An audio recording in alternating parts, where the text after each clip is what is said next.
साथियों जय हिंद। डॉक्टर संग्राम पाटिल इंग्लैंड से बात कर रहा हूँ। साथियों इस वीडियो का उद्देश्य किसी की भावनाओं को दुखाना या ठेस पहुंचाना या किसी के आध्यात्मिक भावनाओं के ऊपर सवाल उठाना बिल्कुल नहीं है। ऐसा बिल्कुल ना समझे। मैं पहले ही अगर किसी की ऐसी गलतफहमी होगी तो उसके लिए माफ़ी चाहता हूँ। हमारे यहाँ एक आध्यात्मिक गुरु है, बड़े पावरफुल है, उनके काफ़ी फैंस है ऑल ओवर इंडिया और दुनिया के अलग अलग देशों में भी जो इंडियंस रहते हैं उसमें जो एनआरआई लोग हैं उसमें फॉलोअर्स है उनका, श्री श्री रविशंकर। तो इन्होंने इनका एक वीडियो मैंने सोशल मीडिया में देखा, मैंने अपने फेसबुक पर भी उसको शेयर किया है। इन्होंने कहा है कि उनके कोई शिष्य है, उन्होंने पूछा कि ये अस्त्रालय और ये जो शब्द है ये क्या सही में हुआ करता था, ऐसा इस संदर्भ में कोई पूछा होगा सवाल। तो उनके जवाब में रविशंकर जी ने जो पॉइंट्स बताए थे बड़े आश्चर्यकारक है, बड़े अनएक्सपेक्टेड है। तो इसलिए इन पर कुछ स्पष्टीकरण मैं मेरी जो अंडरस्टैंडिंग है उसके हिसाब से देना चाहता हूँ और कुछ बातें सामने रखना चाहता हूँ। उन्होंने कहा है कि अस्त्रालय, ये महाभारत में जो अस्त्रालय वर्णन किए गए हैं उनसे संबंधित है। और आज के ज़माने में जो ऑस्ट्रेलिया नाम की कंट्री है, ये ऑस्ट्रेलिया जो वर्ड है ये अस्त्रालया महाभारत का जो वर्ड है उससे लिया गया हुआ वर्ड है। और यहाँ पर अस्त्र यानी वेपन्स स्टोर किए जाते थे और ऐसे ही वेपन्स की वजह से वहाँ पर कोई न्यूक्लियर बॉम्ब का एक्सप्लोजन हुआ और वहाँ पे डेजर्ट की निर्मित हो गई। और डेजर्ट के जगह पर वहाँ पे कोई भी आबादी नहीं है, सब लोग जो है वो पेरिफेरल एरियाज में रहते हैं, वहाँ पे प्लांट्स नहीं है, कोई जीव सृष्टि नहीं है। तो ये सब जो है ये हुआ होगा उस ज़माने में। तो ऐसे उन्होंने कुछ वक्तव्य किए हैं। तो मेरे कुछ सवाल है कि महाभारत ये लिखा गया है 5वीं 6ठी सदी में, और ये जो महाभारत की जो कथाएं है ये इतिहास में बता रहा हूँ मैं, ये पुरानी कथा जो है ये नहीं बता रहा हूँ। महाभारत की जो कथाएं हैं ये ज़्यादातर उस वक्त की जो मौजूद कथाएं थी, लोक कथा थी, उस वक्त की जो जातक कथाएं अस्तित्व में थी बुद्धा के लिटरेचर की, उनका मिला के सब मिक्स करके और कुछ एडिटिंग करके महाभारत बना है।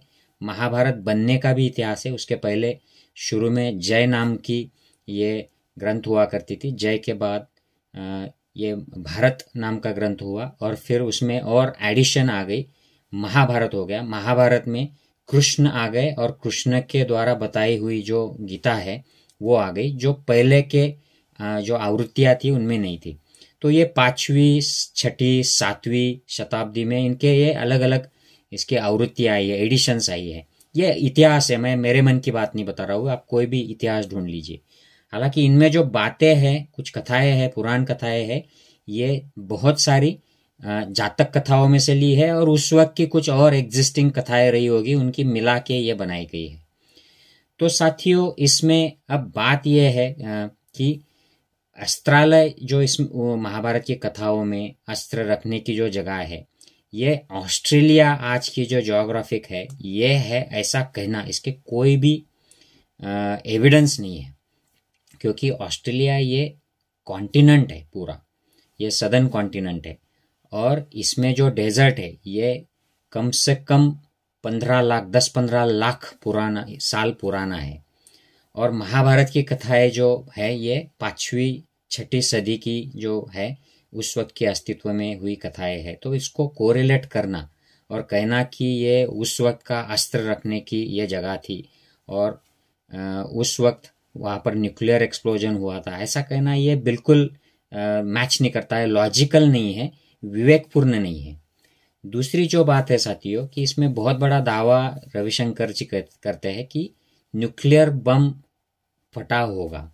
तो ये भी क्लेम करते हैं कि न्यूक्लियर बम उस वक्त हुआ करते थे जिस जमाने में न्यूक्लियस क्या है ये पता नहीं था, जिस जमाने में लड़ाइयाँ जो है रामायण महाभारत की वो धनुष्य बाण से, तलवार से, भाले से, त्रिशूल से की जाती थी, उसमें इन्होंने सीधा न्यूक्लियर एक्सप्लोजन ला दिया है।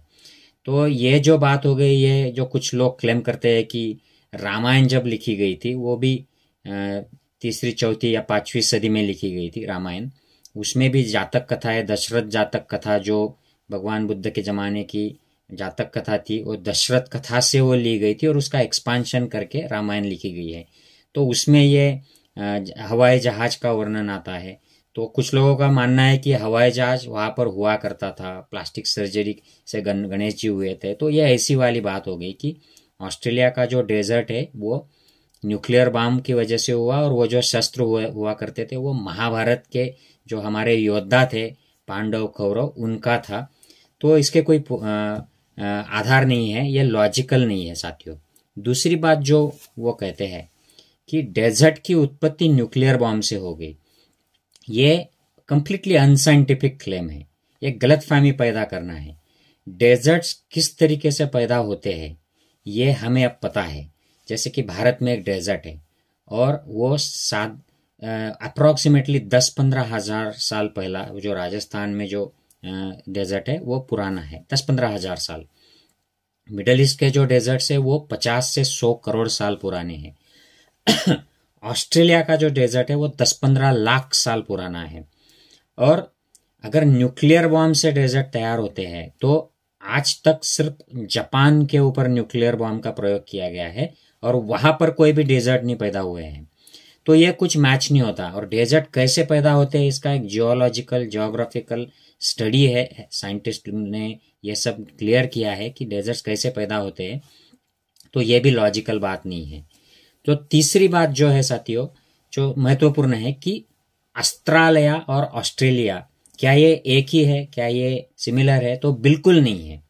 ऑस्ट्रेलिया, आलया और अस्त्र ये सब इंडियन जो लैंग्वेजेस है, इंडो यूरोपियन लैंग्वेज से जो ओरिजिनेट हुई है, जो प्राकृत होती थी, बाद में संस्कृत आ गई, और आज की जो भाषा है जिसमें हम आलय कहते हैं, देवालय, पद्मालय, ये जो शब्द है, और अस्त्र यानी वेपन्स होते हैं। तो ये साधारणतः हमारे नॉर्थ इंडियन लैंग्वेजेस के वर्ड्स है। और जो ऑस्ट्रेलिया का जो नाम आया है जिसे ऑस्ट्रेलिया कहा इन्होंने, ये गलत है क्योंकि ये टेरा ऑस्ट्रालिस जो लैटिन भाषा का वर्ड है इससे लिया गया है। इसका मतलब हुआ करता था कि ऐसी कोई जगह जो साउथ में है, मैप अगर ज्योग्राफी का लिया जाए तो उसमें साउथ पोल की तरफ जो जगह है उसको टेरा ऑस्ट्रेलिस ऐसे किया करते थे। दक्षिण ध्रुव के बाजू में जो कॉन्टिनेंट है उस जगह को। ये जब शुरू में इसका जब अनुमान लगाया गया तो जैसे नॉर्थ पोल के वहां पर जमीन है वैसे ही साउथ पोल में भी बैलेंस करने वाली कोई जमीन होगी, ऐसा अनुमान लगाया ह्यूमन बींग्स ने। ये जो यूरोपियन लोग थे इन्होंने, साइंटिस्ट, और उस वक्त उन्होंने देखा भी नहीं था एक्चुअली इस लैंड को, वो सिर्फ अनुमान उन्होंने लगाया था कि धरती को बैलेंस करने के लिए यह जगह हो सकती है। और बाद में फिर वहां पर एक्सप्लोरर्स गए, उन्होंने ये ऑस्ट्रेलिया ढूंढ के निकाला। फिर बाद में साउथ पोल पे एक जमीन ढूंढी गई, उसका नाम अंटार्कटिका किया गया। उसको तो काफी बाद में ढूंढा गया और उसका नामकरण किया गया, लेकिन ऑस्ट्रेलिस जो कहा करते थे उसको बाद में फिर जब डच लोगों ने कब्जा किया तो उसको न्यू हॉलैंड नाम आया। इंग्लिश में उसको न्यू हॉलैंड कहते हैं डच को, और उसका नामांतर बाद में 17वीं सदी के शुरू में ये ऑस्ट्रेलिया हो गया। तो इसका मतलब होता है कि साउथ पोल की तरफ, साउथ में।